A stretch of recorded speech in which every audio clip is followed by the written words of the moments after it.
Yo soy Marta. Bueno, tuve mis becas, me fui a Francia en el 21, que si es 2001 parezco mucho más mayor.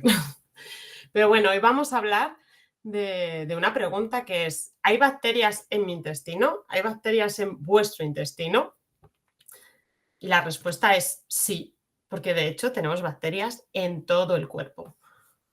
Tenemos bacterias en el pelo, tenemos bacterias en la nariz, en la boca y obviamente pues tenemos bacterias en el intestino.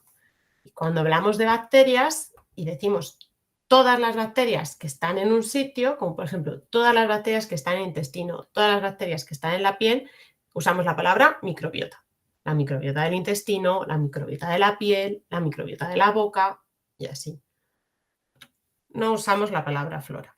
Yo sé que hay anuncios de algunos productos, de yogures y de otros, que usan la palabra flora intestinal. La flora son las plantas, no usamos la palabra flora. Y claro, ¿por qué la pregunta hoy es si tenemos o no bacterias en el intestino? Pues porque en el intestino es donde tenemos más bacterias de todo el cuerpo. Tenemos más bacterias en cantidad y también más bacterias en tipos de bacterias. Así que vamos a tener, podéis ver aquí diferentes formas, vamos a tener también bacterias que van a hacer diferentes cosas. Es como si tenemos fontaneros, electricistas, albañiles, tenemos un poco de todo. No tenemos solamente un tipo de bacterias que hace un tipo de acción. Y antes de continuar sobre qué hacen las bacterias, lo primero es entender qué hace de base nuestro intestino. Como no sé qué formación tenéis antes, pues hay algunos pasos a lo mejor que son un poco obvios, pero por si acaso para introducirlos.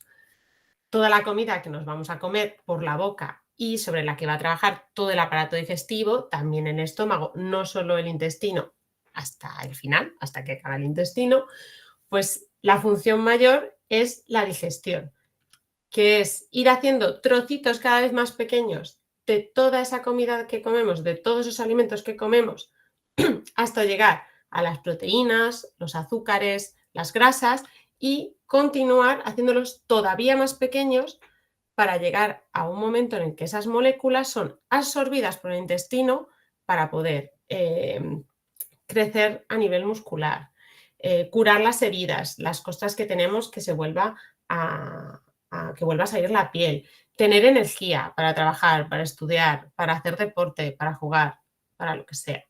Esa es la base del intestino, aprovechar los alimentos que comemos. ¿Y qué tiene que ver las bacterias con todo esto? Pues lo más importante es que nos ayudan principalmente. Yo sé que cuando pensamos en bacterias pensamos en enfermedad, en plan, tienes una enfermedad bacteriana, te has puesto malo porque tienes una bacteria que hace tal, un virus, que sea. Bueno, pues no todas las bacterias van a ser patógenos, nos van a atacar.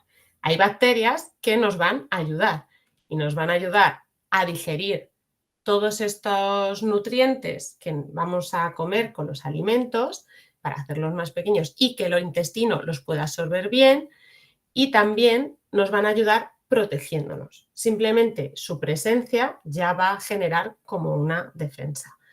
Y hay algunas que simplemente su presencia, pero algunas de estas bacterias, como esta bacteria que tenemos aquí con la espada, son como nuestras mejores amigas y nos protegen luchando, entre comillas, contra otras bacterias que puedan venir a hacernos daño.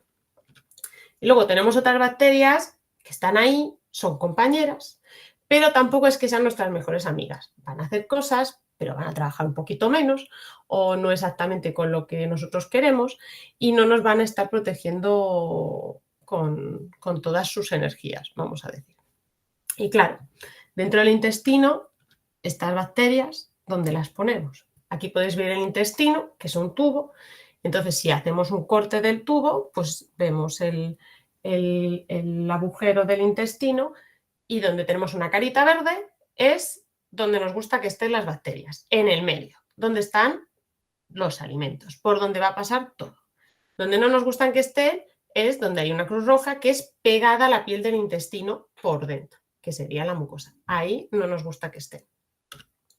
Aquí vemos como una foto más justo al nivel, bueno, un dibujo, y en el que tenemos las bacterias fuera con una carita verde porque nos gusta que estén ahí. Luego tenemos la piel en color carne del intestino, la mucosa, y en medio vamos a tener como una franja verde. Ahí no nos gusta que entren las bacterias. Y por eso esta franja verde, que es el mucus intestinal, lo que se va a encargar es de proteger que estas bacterias no lleguen hasta abajo. Es como si fuera un moco sobre la mucosa, la piel del intestino. Y aparte, dentro de este mucus intestinal va a haber pequeños soldaditos que nos van a proteger de que las bacterias ni se les ocurra entrar. Porque hay bacterias que son nuestras amigas, como hemos dicho, pues esto es como los amigos, que nos gusta estar con ellos, pero tampoco hace falta que estemos todos ahí apretados, que no tengamos espacio para movernos, porque eso nos puede llegar a producir problemas. Y esto aquí que podéis ver es una foto en la que podéis ver en verde otra vez el mucus, aquí en puntos rojos las bacterias, que como podéis ver están hacia afuera, así que carita verde porque esto nos gusta, y luego la piel del intestino, la mucosa, que sería lo que está en morado. Entonces, claro, la siguiente pregunta es, ¿qué hacen las bacterias? Hacen diferentes cosas como hemos visto, pero ¿cómo lo hacen? ¿Se mueven? ¿Se quedan quietas? ¿Cómo interactúan? Pues tenemos de todo. Tenemos bacterias que pueden nadar, o sea, que se pueden mover ampliamente. Tenemos bacterias que tienen unos bracitos más pequeños y entonces no se van a mover ampliamente, pero se van a mover un poquito, se arrastrarán, andarán un poquito tranquilamente. Luego tenemos bacterias que son absolutamente lisas y no se mueven. Se quedan donde están y les lleva la corriente, como si estuvieran una pluma en un río que se la lleva el agua y no puede hacer nada. Y claro, estas bacterias que nadan, como nadan, bueno, de normal nadan hacia adelante y van a poder girar. Y su movimiento es como los submarinos. Es como si fueran un submarino. Estas bacterias tienen estos brazos largos, que se llaman flagelos, estos filamentos, y son como hélices, así que se van a poder mover como si fueran un submarino dentro de nuestro intestino. Una de las preguntas, sabiendo ya que tenemos una barrera que nos protege, pero sabiendo también que tenemos bacterias que nadan, es, ¿estas bacterias pueden atravesar el mucus intestinal? Pues en principio no, porque ya hemos dicho que se quedan fuera. Pero quisimos ver qué pasaba si al mucus intestinal le quitábamos los soldaditos, lo poníamos en un lado y en el otro lado poníamos las bacterias. Y vimos que sí que podían atravesarlo. Pues vaya, pues esto no lo esperábamos y ya dijimos, pues estamos menos protegidos de lo que pensábamos. Y esto nos hizo plantearnos que a lo mejor hay pacientes, hay personas que pueden tener algunas alteraciones metabólicas, o sea, que no están completamente sanos, que puede ser que tengan diferencias a este nivel. Pacientes con alteraciones metabólicas, como pueden ser pacientes con diabetes tipo 2, que van a tener valores más altos de azúcar en sangre, o con síndrome metabólico, que van a tener acumulaciones de grasa en diferentes partes del cuerpo, y no tiene por qué ser un tema relacionado absolutamente con el estilo de vida, sino que hay otras condiciones que pueden llegar a ello. Y una de las preguntas es si toda esta parte del mucus y las bacterias tiene que ver o no con este tipo de alteraciones. Y para eso pues hemos cogido un montón de datos de humanos y hemos mirado en diferentes estudios qué ocurre.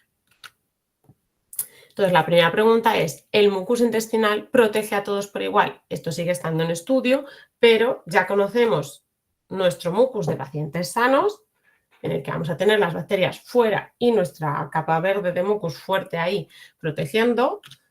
Y luego vamos a tener, esto es una foto de un paciente con alteraciones metabólicas en la que podemos ver que el mucus es mucho más fino y que las bacterias han entrado hasta llegar a tocar la capa de color morado.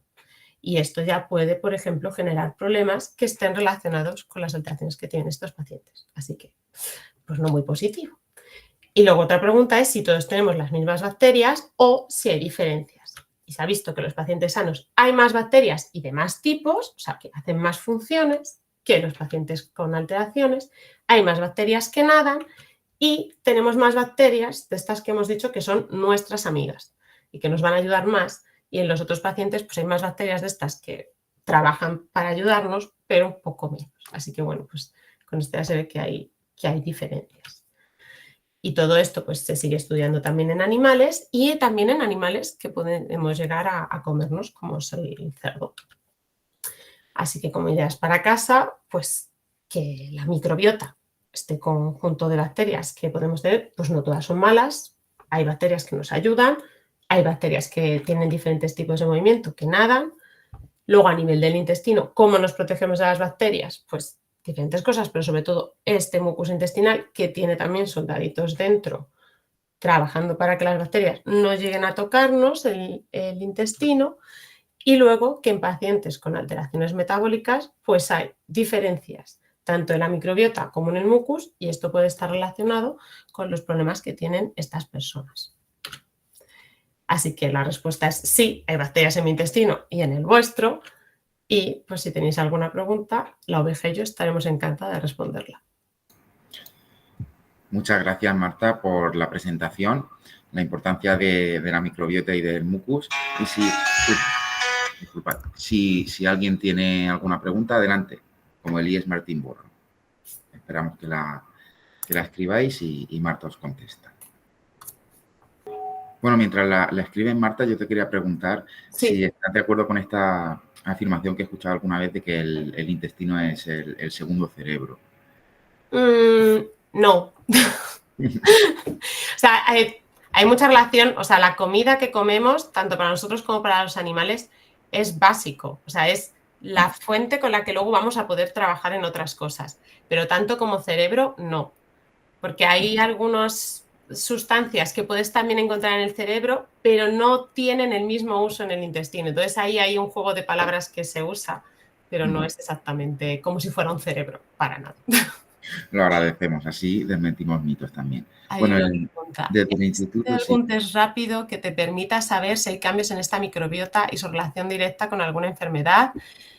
¿Existen test rápidos? Tampoco, porque hay que estudiar el ADN de las bacterias para ver las que están. Y lo de rápidos no, y son caros. Eso sí que lo puedo decir ya. Puede haber test en los que se detecten enfermedades, bacterias específicas, pero eso suele estar más relacionado con bacterias patógenas que nos van a hacer daño y que ya están ligadas a una enfermedad patógena. En el caso de las alteraciones metabólicas, al final tienes un grupo, es como si fuera un bosque con diferentes árboles, tienes un grupo con un montón de bacterias y encontrar las conexiones entre ellas de manera específica, de decir, es esta bacteria la que crea todo, no es tan sencillo todavía y es en lo que se trabaja actualmente. Así que hay como ideas de tendencias de patrones según los tipos de bacterias, pero no a ese nivel.